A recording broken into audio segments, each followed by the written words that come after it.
तो भाइयों 28 अगस्त, 29 अगस्त और 30 अगस्त ये तीनों डेट्स पे इंडियन फाइटर्स की बहुत इंपॉर्टेंट फाइट्स होने वाली है और आप सबको इस वीडियो के अंदर इन सारी फाइट्स का अपना फाइनल ओपिनियन, साथ ही साथ डेट, टाइमिंग एक्सेट्रा सारी चीजें मैं आप सबको बताऊंगा। और भाइयों आप सब पूरे साल कोई भी फाइट देखो या ना देखो, बट इन 3 दिनों पे इन तीनों फाइट्स को जरूर से देखना, क्योंकि ये Indian MMA community, Indian combat sports community के लिए बहुत ज्यादा इंपॉर्टेंट है। तो सारी चीजों के बारे में इस वीडियो के अंदर डिस्कस करेंगे, साथ ही साथ यूएफसी की कुछ और अपडेट्स हैं वो आप सबको बताऊंगा। लेकिन उससे पहले आपसे वीडियो को लाइक कर देना, चैनल को सब्सक्राइब कर देना यूएफसी कॉम्बैट स्पोर्ट्स का ऐसा ही कंटेंट हिंदी में एंजॉय करने के लिए।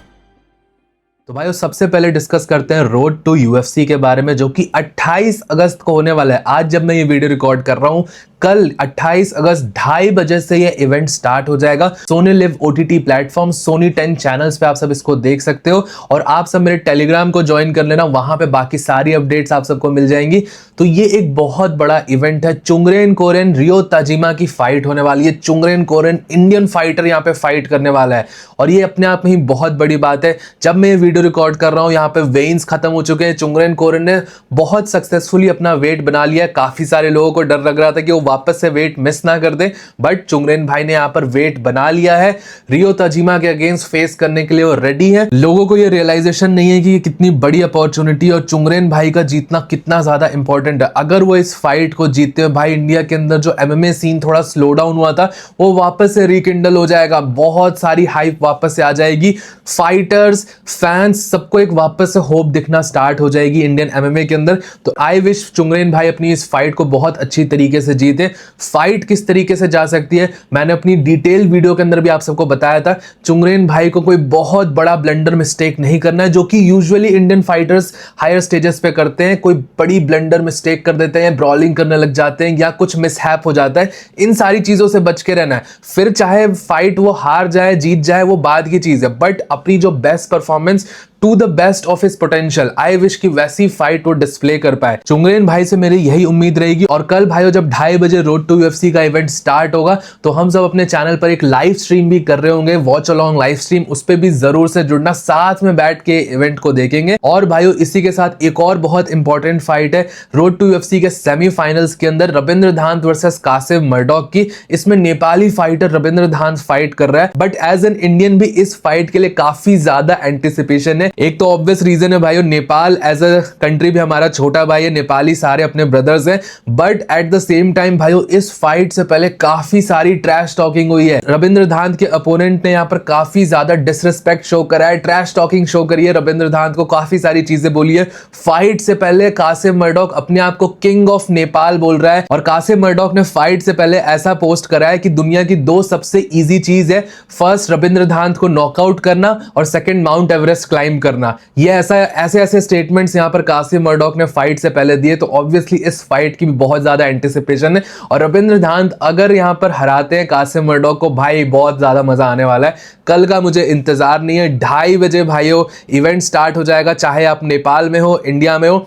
2:30 बजे के अराउंड से आप सब चैनल पे आ जाना, साथ में बैठ के इन फाइट्स को देखेंगे। अब भाइयों 28 अगस्त की फाइट्स तो आप सबको बता दी है, बट इसी के बाद भाइयों 29 अगस्त को एक और बहुत बड़ी बॉक्सिंग फाइट होने वाली है इंडियन बॉक्सर नीरज गोयात की। और आप सबको पता है भाइयों नीरज गोयात फर्स्ट इंडियन बॉक्सर है जिन्होंने इतने बड़े बड़े प्लेटफॉर्म्स पे फाइट करी है। अभी वो स्काई स्पोर्ट्स पे फाइट करने वाले, इससे पहले उन्होंने डज़ोन, नेटफ्लिक्स, इन सब पे फाइट कर रखी है। और ऐसा करने वाले वो इकलौते इंडियन बॉक्सर है और इंडियन प्रोफेशनल बॉक्सिंग का सीन उन्होंने बहुत ज्यादा लिफ्ट करा है। ऑब्वियसली भाइयों मैं ये नहीं कह रहा कि नीरज गोयत के अलावा बॉक्सर्स नहीं है। मैं देखता हूं बहुत सारे लोग क्रिटिसिज्म करते हैं, भाई तुम नीरज गोयत को कवर कर रहे हो, उसको कवर करो, उसका भाई सारे बॉक्सर्स है इंडिया में, बहुत तगड़े तगड़े बॉक्सर्स है, नो डाउट। बट भाइयों प्रोफेशनल बॉक्सिंग में इतनी सारी आईज लेके आना, एक बॉक्सर को इतने सारे लोग देखने आ रहे हैं दूसरी कंट्री में। मैं रशिया में उनकी फाइट अटेंड करी, रशिया में इतने लोग आ रखे हैं उनको देखने के लिए, ये अपने आप में बहुत ज्यादा क्रेजी है। साथ ही साथ देखो नीरज भाई की अचीवमेंट्स फाइट्स उन्होंने most valuable promotions Jake Paul की कंपनी के साथ साइन करा, 1 विन के एम्बेसडर बने। इन सारी चीजों के साथ पता चलता है भाई कि नीरज गोयत ने एक्चुअली काफी सारी चीजें अचीव करी है। 29 अगस्त को स्काई स्पोर्ट्स पे यसिन कुलाली के अगेंस्ट उनकी फाइट होने वाली है। एक बहुत तगड़ा अपोनेंट है। इससे पहले जो क्रिटिसिज्म होती है नीरज गोयत की कि वो ओल्ड फाइटर्स या इन्फ्लुएंसर्स वगैरह से फाइट कर रहे थे, अभी 22 ईयर ओल्ड यसिन कुलाली जो कि एक विनिंग स्ट्रीक पे चल रहा है, 6 फाइट की विनिंग स्ट्रीक पे चल रहा है, उसके अगेंस्ट फाइट लिए। और आप सबको नीरज भाई को बहुत ज्यादा सपोर्ट करना है इस फाइट के लिए। और तो और भाई नीरज भाई के फार्म हाउस पे हमने उनके साथ एक बहुत बड़ा वॉक अराउंड होम टूर, साथ ही साथ एक इंटरव्यू भी करा है जो कि अपने चैनल पर ऑलरेडी अपलोडेड है, उसको जाके चेकआउट कर लेना।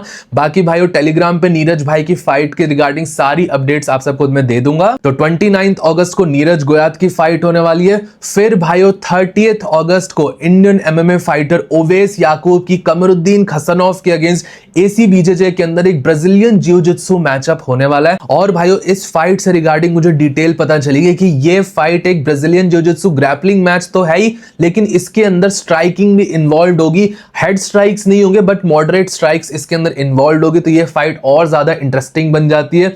ओवेस भाई ने इस महीने अगस्त 1 को यहां पर फाइट करी थी। इंडियन एमएमए फाइटर को देखने के लिए 1 लाख से ज्यादा की वॉचिंग आई थी और आप सबने ओवेस भाई को बहुत ज्यादा सपोर्ट दिखाया था। तो 30 अगस्त को वापस से ओवेस भाई फाइट कर रहे हैं एसीबीजेजे के अंदर। आप सबको दोबारा से उनको सपोर्ट दिखाना है। और ये भाइयों कोई नॉर्मल इवेंट नहीं है, इस इवेंट के अंदर एक बहुत इंटरेस्टिंग फाइटर फाइट कर रहा है मेन इवेंट में। जी हाँ भाइयों, जाबिद मागोमेड शारिपोव, जिसको बहुत टाइम से लोग चाह रहे थे कि वो कमबैक करे, वापस कब आएगा कॉम्बैट स्पोर्ट्स के अंदर, तो जाबिद भाइयों वापस आने वाला है। जिस इवेंट के अंदर ओवेस याकूब फाइट कर रहे हैं उसी इवेंट के मेन इवेंट में जाबिद भी यहां पर फाइट करने वाला होगा। आप सबको बहुत टाइम बाद यहां पे जाबिद फाइट करते हुए देखने को मिलेंगे, तो जाबिद फैंस के लिए भी यहां पर बहुत इंटरेस्टिंग न्यूज है। 30 अगस्त को भाइयों ये फाइट होने वाली है। अपने टेलीग्राम चैनल पे इसकी एग्जैक्ट लोकल टाइमिंग्स आप सबको अपडेट कर दूंगा, कहां पे कैसे देखना है सारी चीजें आप सबको पता चल जाएंगी। जरूर से इसको ज्वाइन कर लेना। बाकी भाइयों मेरी तरफ से और पूरी मेरी कम्युनिटी की तरफ से चुंगरेन कोरेन, नीरज गोयात और ओवेस याकूब तीनों को बेस्ट विशेष रहेंगे। आई विश भाइयों इंडियन फाइटर्स 3-0 इंटरनेशनली स्कोर करके आए। बाकी आप सबका क्या ओपिनियन है इस बारे में जरूर से मेरे साथ नीचे कमेंट सेक्शन में शेयर करना। अपनी जो वॉच अलोंग लाइव स्ट्रीम होगी उस पे भी जरूर से जुड़ना, बहुत ज्यादा मजा आता है मुझे आप सबके साथ बैठ के फाइट के बारे में डिस्कशन करने का, साथ ही साथ फाइट साथ में देखने का। तो जरूर से यहां पर लाइव स्ट्रीम पे जुड़ जाना। अब बात करते हैं भाइयों कुछ यूएफसी अपडेट्स के बारे में, आप सबको बताता हूं। हमने कल की वीडियो के अंदर डिस्कस करा था कि इस्लाम महाचेव ने मिराब डॉलिशविली का क्रिटिसिज्म करा है, क्योंकि मिराब ने यहां पर क्वेश्चन करा था कि इस्लाम यहां पर रशियन फ्लैग के साथ क्यों सेलिब्रेट कर रहे थे अपनी विक्ट्री जब उन्होंने इयन गैरी को हराया था। और इस्लाम महाचेव ने ऐसा कहा था कि मिराब डॉलिशविली जेलस है कहीं ना कहीं, या मिराब डॉलिशविली कभी भी खुश नहीं होता जब भी इस्लाम की सक्सेस होती है, इस्लाम की टीम से कोई फाइटर जीतता है, तो इस तरीके का। तो मिराब ने इसका क्लैरिफिकेशन अब यहां पर दिया है और उसका ऐसा कहना है कि वो इस्लाम महाचेव को एज अ फाइटर, उसकी हार्डवर्क, उसके डिसिप्लिन को बहुत ज्यादा रिस्पेक्ट करता है। साथ ही साथ उसकी विक्ट्री पे वो खुश भी हुआ था, कॉन्ग्रेचुलेट भी करा था लाइव स्ट्रीम पे भी, और साथ ही साथ बाद में ट्विटर वगैरह पे भी जाके उसने इस्लाम को कॉन्ग्रेचुलेट करा। उसको बस दिक्कत इस चीज से थी कि इस्लाम महाचेव रशिया के फ्लैग के साथ सेलिब्रेट कर रहे थे, बट यूएफसी उनको उनके 5 टाइटल मैचेस जिसमें उन्होंने 5 बार अपने टाइटल को जीता और 4 बार डिफेंड करा, उस 5 मैचेस में से यूएफसी ने कभी भी मिराब डॉलिशविली को अपना जॉर्जियन फ्लैग ले जाने के लिए अलाउ नहीं करा, बट इस्लाम महाचेव रशियन फ्लैग ले जाके सेलिब्रेट कर रहे थे। इससे मिराब डॉलिशविली को प्रॉब्लम थी। साथ ही साथ भाइयों मैं देख रहा था बहुत सारे लोग ऐसा कह रहे थे कल के कमेंट सेक्शन में कि मिराब डॉलिशविली जेलस है, वो इस्लाम महाचेव दागिस्तानी फाइटर्स से जेलस है। तो भाइयों मैं आप सबको अपना ओपिनियन बताता हूं इस बारे में। मुझे नहीं लगता कि मिराब एक्चुअल में कोई जेलस है एक्सेट्रा एक्सेट्रा। मिराब एक्चुअली में एक बहुत जेन्युइन ह्यूमन बीइंग है। वो बहुत ज्यादा ट्रैश टॉकिंग माइंड गेम्स नहीं खेलता, बहुत ज्यादा मुंहफट मैं ये कहूंगा, बहुत अपने जो ओपिनियंस है उसको केटर करके या शुगर कोट करके नहीं बोलता है, सीधा बोल देता है। भले वो पॉलिटिकली बहुत अलग स्टेटमेंट हो या कोई कंट्रोवर्शियल स्टेटमेंट हो, उसको जो चीज लगती है वो सीधा सीधा बोल देता है। और एट द सेम टाइम मैंने कभी नहीं देखा है कि उसने इस्लाम, हबीब या दागिस्तानी फाइटर्स की यूजुअल डिसरिस्पेक्ट करी। उसकी उमर नूरमागोमेडोव के साथ यहाँ पर राइवलरी चलती है। उमर नूरमागोमेडोव उसके बैंटम वेट डिवीजन का ही कंटेंडर है और वो लाजमी है भाइयों, इतनी राइवलरी तो होती है फाइटर्स के बीच में, बट उसने कहीं भी ऑन कोर्ट जाके इस्लाम या हबीब को डिसरिस्पेक्ट नहीं करा है। ना ही मिराब डॉलिशविली जेलस है या कोई फेक तरीके का फाइटर या पर्सनैलिटी लगता है मुझे।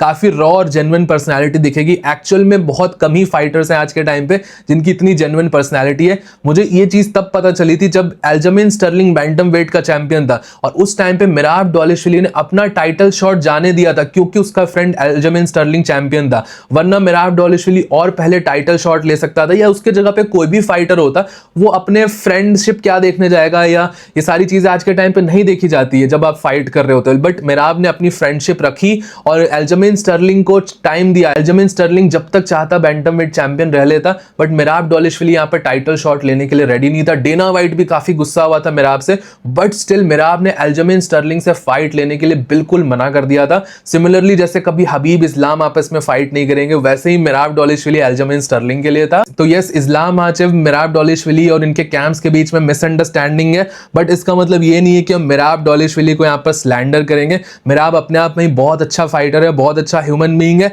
इंडिया को काफी अच्छा सपोर्ट करता है, मंशू जुबली के साथ ट्रेन करता है, इंडिया की काफी ज्यादा अच्छी तारीफ करी है, इंडिया विजिट भी करा है उसने। तो डेफिनेटली भाई अपने मिराब भाई को पूरा सपोर्ट रहेगा। बाकी आप सबका इस बारे में क्या सोचना है मुझे नीचे कमेंट सेक्शन में जरूर बताना। अब भाई बात करते हैं एक और बहुत इंटरेस्टिंग कॉन्वर्सेशन जो अभी यूएफसी के अंदर चल रही है, एक मिस्ट्री फाइटर के बारे में। तो जैसा कि आप सबको पता होगा भाई, अभी डेना वाइट कंटेंडर सीरीज चल रही है, अभी मृदुल साइकिया की फाइट भी हुई थी उसके अंदर। तो डेना वाइट कंटेंडर सीरीज है क्या भाई? एक बेसिकली टूर्नामेंट टाइप है, इसमें फाइटर्स जीतते हैं, उनको फिर यूएफसी का कॉन्ट्रैक्ट मिलता है। और डेना वाइट ने ऐसा बताया कि इसी टूर्नामेंट से, डेना वाइट कंटेंडर सीरीज से, एक ऐसा यूएफसी फाइटर है जिसने कॉन्ट्रैक्ट जीता यूएफसी का, और उसके बाद उसने अभी तक कोई टाइटल फाइट भी नहीं करी है, बट स्टिल उसने सिर्फ डेना वाइट कंटेंडर सीरीज से कॉन्ट्रैक्ट जीत के और बार बार फाइट करके $11 मिलियन अभी तक कमा लिए हैं। डेना वाइट कंटेंडर सीरीज इतना अच्छा टूर्नामेंट है, ऐसा यहां पर डेना वाइट का कहना है। अब डेफिनेटली भाई डेना वाइट कंटेंडर सीरीज से काफी तगड़े फाइटर्स निकल के आए, जैसे Sean O'Malley, Jamal Hill, Kevin Holland,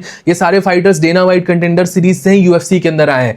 लेकिन भाई डेना वाइट ने जो ये क्लेम करा है कि किसी फाइटर ने $11 मिलियन, मतलब भाई ऑलमोस्ट 100 करोड़ के अराउंड कमा लिए यहाँ पर किसी ने, डेना वाइट कंटेंडर सीरीज से जीत के किसी फाइटर ने, और अभी तक उसने टाइटल फाइट भी नहीं करी है। बहुत सारे लोग ऐसे स्पेकुलेशन कर रहे थे कि केविन हॉलैंड एक फाइटर है जो कि बहुत फाइट्स करता है, साल में 3-4 फाइट्स भी कर लेता है, उसने यहाँ पर $11 मिलियन एक्यूमुलेट करे।